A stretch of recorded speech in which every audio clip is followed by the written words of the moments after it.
샬롬, 말씀 읽어주는 김기용 목사입니다. 오늘도 기대하는 마음과 사모하는 마음을 가지고 하나님의 말씀 함께 읽겠습니다.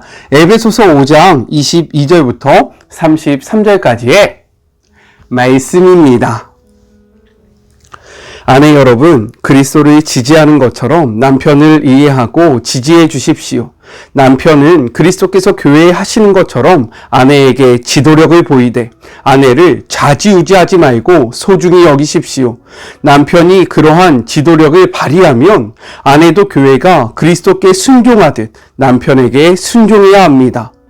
남편 여러분, 그리스도께서 교회를 사랑하신 것과 같이 아내를 사랑하는 일에 전력을 다하십시오. 그런 사랑의 특징은 받는 것이 아니라 주는 것입니다. 그리스도의 사랑은 교회를 온전하게 합니다. 그리스도의 말씀은 교회의 아름다움을 일깨웁니다. 그분의 모든 행동과 말씀은 교회를 가장 아름답게 만들며 눈이 부실 만큼 흰 비단으로 교회를 둘러서 거룩함으로 빛나게 하려는 것입니다. 남편은 아내를 그런 식으로 사랑해야 합니다. 그런 남편은 자기 자신에게 특별한 사랑을 베푸는 것이나 다름없습니다.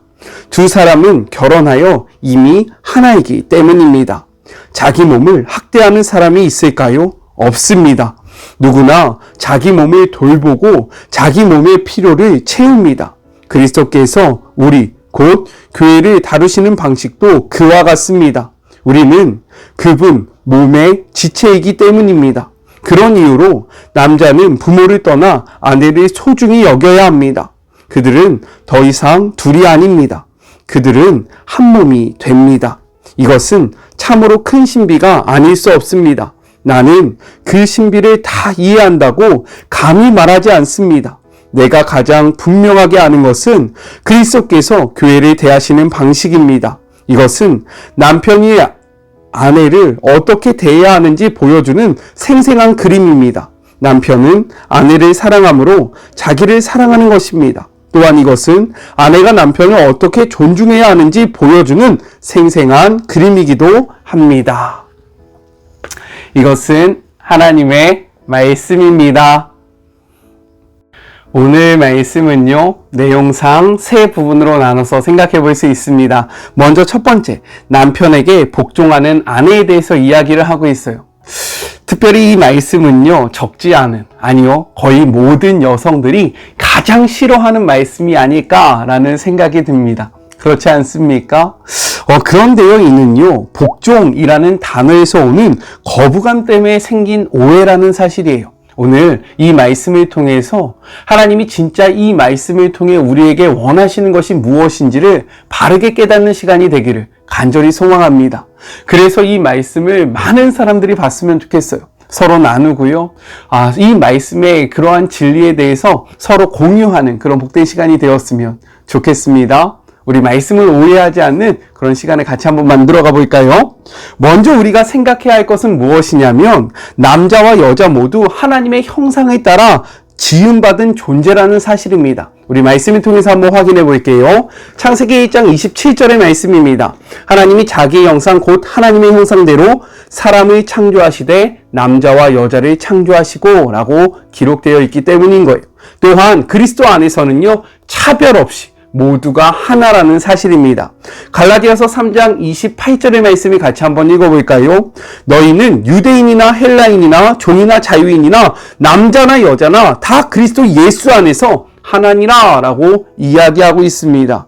그렇기 때문에 바울이 말하는 복종은 사회 통념에 근거한 것이 아니라 그리스도의 권위에 기인한다는 사실을 우리는 기억해야 합니다. 그리고 이 권위는요, 교회의 머리이신 그리스도의 권위라는 사실이에요. 우리 23절의 말씀을 같이 한번 읽어보겠습니다. 이는 남편이 아내의 머리됨이 그리스도께서 교회의 머리됨과 같음이니 그가 바로 몸의 구주시니라 라고 이야기하고 있습니다. 여기서 우리는요, 머리를 우월의 개념으로 오해해서는 안 된다라는 거예요. 머리는요, 몸을 다스리고 보호하는 기능을 감당하기 때문입니다. 즉, 예수 안에서 무한한 생명과 복을 누리며 자라는 모인 교회처럼 남편의 다스림과 보호 아래 삶을 영위하는 아내에게 요구되는 복종이다라는 사실인 거예요. 예나 지금이나 복종에 대한 사회 통념이 폭력적인 힘을 통한 완전한 종속의 의미가 짙기 때문에 불편하게 들리는 것은 사실입니다. 그러나 그리스도와 교회의 관계에서는요, 그 의미가 전혀 새로워진다라는 거예요. 무조건 먼저 복종을 요구하는 것이 아니라 그리스도가 교회를 위하여 행하신 일이 우선되기 때문입니다. 교회는요, 그리스도의 몸으로서 성장에 필요한 모든 자원을 머리이신 그리스도께 공급을 받습니다. 그렇지 않습니까? 교회는 헌신적으로 그리스도를 본받고 기뻐하며 경외하는 삶을 살아야 하기 때문인 거예요. 그것이 교회의 교회됨을 훼손하지 않듯이 남편을 향한 아내의 복종도요, 아내됨과 여성됨을 훼손하지 않는다라는 거예요.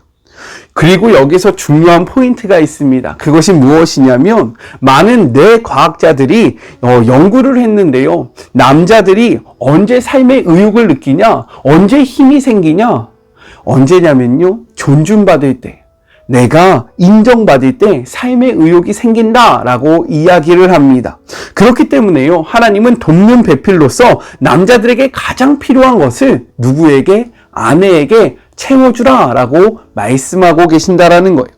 단어가 주는 부정적인 생각으로 하나님의 말씀을 오해하지 않기를 주님의 이름으로 권면합니다. 아셨죠? 둘째, 아내를 사랑하는 남편에 대해서 이야기를 하고 있어요. 우리 25절의 말씀을 같이 한번 읽어봅시다. 남편들아, 아내 사랑하기를 그리스도께서 교회를 사랑하시고 그 교회를 위하여 자신을 주심같이 하라 라고 말씀하고 있습니다. 앞에서 설명했음에도 불구하고 혹여나 아내를 향하여 남편에게 복종하라 라고 한 것이 너무나도 과분한 것이 아니냐, 과도한 명령이 아니냐라고 생각하는 분들이 있다면, 남편들에게 아내를 사랑하라고 하신 이 말씀은, 이 명령은 더욱더 과도하다라고 생각할 수 있습니다.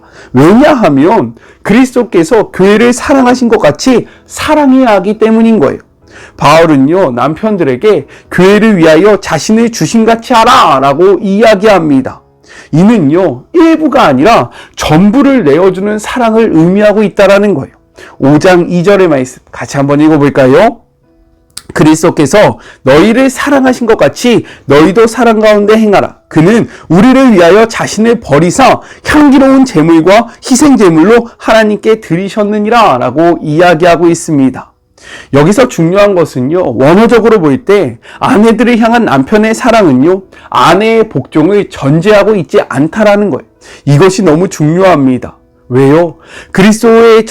그리스도께서 전부를 내어주셨던 그 사랑은요, 값없이 주어지는 은혜이기 때문에 마찬가지로 남편의 아내를 향한 사랑 역시 아내의 복종과는 무관하다라는 거예요. 야, 대단하지 않습니까? 그리고 남편들에 대한 명령과 교훈이요, 아내들을 향한 명령과 교훈보다 훨씬 더 많은 지면을 차지하고 있다는 거예요. 이는 남편들의 의무와 책임이 아내들보다 광범위하다라는 것을 나타내고요, 무엇보다 교회를 위한 그리스도의 일하심이 훨씬 크기 때문에 남편들의 이러한 모습이 요구되는 것이 더욱더 많다라고 생각할 수 있는 겁니다. 우리 26절, 27절에 같이 한번 읽어보겠습니다. 이는 곧 물로 씻어 말씀으로 깨끗하게 하사 거룩하게 하시고, 27절, 자기 앞에 영광스러운 교회로 세우사 티나 주름 잡힌 것이나 이런 것들이 없이 거룩하고 흠이 없게 하려 하심이라 라고 이야기하고 있어요. 그리스도는 교회를 신부 삼으시려고 정결하고 거룩하게 하십니다. 즉, 그리스도의 전부를 내어주신 십자가의 사랑이 교회를 정결하고 거룩하게 만든다라는 거예요. 그 결과 교회는 그리스도 앞에서 영광스러운 존재로 서게 되는 것입니다. 이처럼 남편들도 자기를 주장하지 않고 전부를 내어주는 자기 희생적인 사랑을 해야 한다라는 거예요. 그리고 이러한 자기 희생적인 사랑으로 아내를 정결하고 거룩한 존재로 변화시켜야 하는 것이 남편의 책임이자 의무이다라고 이야기합니다. 그리고 여기서 또 중요한 포인트 하나는 무엇이냐면, 뇌과학자들이 연구를 통해서 남편들의 삶에 의욕을 주는 것, 남편들이 언제 힘이 생긴다라고 이야기했습니까? 인정할 때, 존중해 줄 때 그들이 힘을 받는다라고 이야기했듯이 여자들은요, 언제 삶의 의욕을 느끼느냐? 사랑받는다라고 느낄 때. 대다수 보편적인 여자들은 자신이 사랑받는다라고 느낄 때 삶의 의욕이 생긴다라고 이야기를 하고 있습니다. 그렇기 때문에 모든 것을 아시는 하나님이요, 부부는 돕는 배필이라고 말씀하셨습니다. 서로를 도와주고 부족한 것을 채워주는 그러한 관계가 부부인데, 서로에게 가장 필요한 것, 남편에게는 아내의 존중, 그리고 아내에게는 남편의 사랑을 채워주면서 서로가 서로를 보필하고 채워주고 끌어주고 당겨주는 아름다운 그러한 공동체를 만들어가라 라는 마음으로 이러한 명령을 우리에게 주셨다라는 거예요. 이 말씀이 얼마나 복된지, 이 말씀의 비밀이 무엇인지 조금 이해가 되십니까? 하나님께서 깨닫는 영을 주셔서요, 우리가 단어, 지금 현재적인 개념으로 이 단어에 우리가 우리의 감정을 빼앗기고 우리의 시선을 빼앗기는 것이 아니라 이 말씀에 담긴 하나님의 의도를 바르게 판단하는 우리 모두가 되기를, 깨닫는 영이 이 시간 함께 하기를 간절히 소망합니다. 마지막 셋째, 부모를 떠나 한 몸이 되는 부부에 대해서 이야기를 하고 있습니다. 우리 31절의 말씀을 같이 한번 읽어볼게요. 그러므로 사람이 부모를 떠나 그의 아내와 합하여 그 둘이 한 육체가 될지니 라고 이야기합니다. 이는요, 창세기의 말씀을 인용한 거예요. 창세기 2장 24절의 말씀입니다. 이러므로 남자가 부모를 떠나 그의 아내와 합하여 둘이 한 몸을 이룰지로다 라고 이야기합니다. 이를 통해서 바울이 이야기하는 바는 무엇일까요? 우리 32절의 말씀을 같이 한번 읽어볼게요. 이 비밀이 크도다. 나는 그리스도와 교회에 대하여 말하노라 라고 이야기합니다. 바울은요, 성도들의 회심전 어둠의 삶을 경계했습니다. 특별히 우상을 사랑하는 대상으로 삼고 신녀들과 몸을 연합하는 것을 강력히 질타했어요. 그렇지 않습니까? 성도들은요, 그리스도와 사랑으로 연합되고 정결한 거룩한 몸이기 때문이고요. 그리고 그리스도와 교회의 사랑의 연합이기 때문에 이러한 것을 강조하면서 질타했던 것입니다. 즉, 부부가 결혼하기 전에요, 부모의 밑에서 그의 영향력을 받아서 살아갔지만 결혼을 하면요, 이제 그 영향력으로부터 벗어나 새로운 삶을 살아가야 하는 것처럼 그리스도를 만나기 전에 우리가 사랑했던, 그리고 우리의 삶에 영향을 주었던 것으로 떠나서 이제는 그리스도와 온전한 연합으로 하나가 되어야 한다라고 이야기하고 있는 겁니다. 이 말씀 앞에 우리가 생각해 봤으면 좋겠어요. 내가 예수님을 만나기 전에, 예수님을 나의 구주로 영접하기 전에 나의 삶에 영향력을 주었던 것은 무엇인가? 그것이 선한 것이 아니라면, 그것이 하나님이 기뻐하시는 것이 아니라면 오늘 이 말씀 앞에 그거로부터 완전히 떠나서요, 우리를 위해서 자신을 내어주신, 전적인 희생을 하신, 완전한 희생을 하신 그 예수 그리스도와 연합을 하는, 그와 한 몸을 이루는 주의 모든 자녀들이 되기를 간절히 축복하며 기도합니다. 이 말씀이, 특별히 오늘 이 말씀이 오해 없이 이 말씀을 보는 모든 자들에게 깨닫게 되는 시간이 되기를 간절히 소망하면서 같이 기도할까요? 하나님 감사합니다. 오늘은요, 많은 여성들이 불편해하는 말씀을 다루었습니다. 그러나 하나님, 이 말씀은요, 우리가 갖고 있는 그 단어의 보편적인 그러한 개념이 아니라 하나님 안에서 새로운 개념이고 새로운 마음이 담겨 있음을 주님, 이 시간 깨닫게 하여 주시옵소서. 우리의 역할과 지위가 다르고 하나님은 질서의 하나님이라는 사실을 기억하게 하여 주시옵시며, 하나님, 우리가 돕는 배필로서 부부의 연을 맺어 싸우니 서로의 부족한 것, 서로에게 가장 필요한 것을 채워주는 그러한 주의 자녀들이 될 수 있도록 도와여 주시옵소서. 또한 이 부부의 모습을 통하여 그리스도와 교회의 모습을 알게 하셨습니다. 하나님, 주님이 우리를 사랑하시고 우리를 위해서 무엇 전적으로 다 내주신 것을 우리가 기억하며 그 사랑에 보답하며 그리스도와 한 몸을 이루는 주의 모든 자녀들이 되게 하여 주시옵소서. 우리가 이전에 사랑했던 것들이 있습니까? 우리가 이전에 소중하게 생각했던 것들이 있습니까? 주님, 그것으로부터 떠나 온전히 이제는 우리를 구원하신 예수 그리스도와 하나가 되는 주의 모든 자녀들이 되게 하여 주시옵소서. 함께 하실 주님을 기대하며 거룩하신 예수 그리스도의 이름으로 간절히 기도드립니다. 아멘. 하나님의 말씀을 온전히 깨닫는 그런 복된 시간이 되었으면 좋겠습니다. 저는요, 또 내일 만나도록 할게요.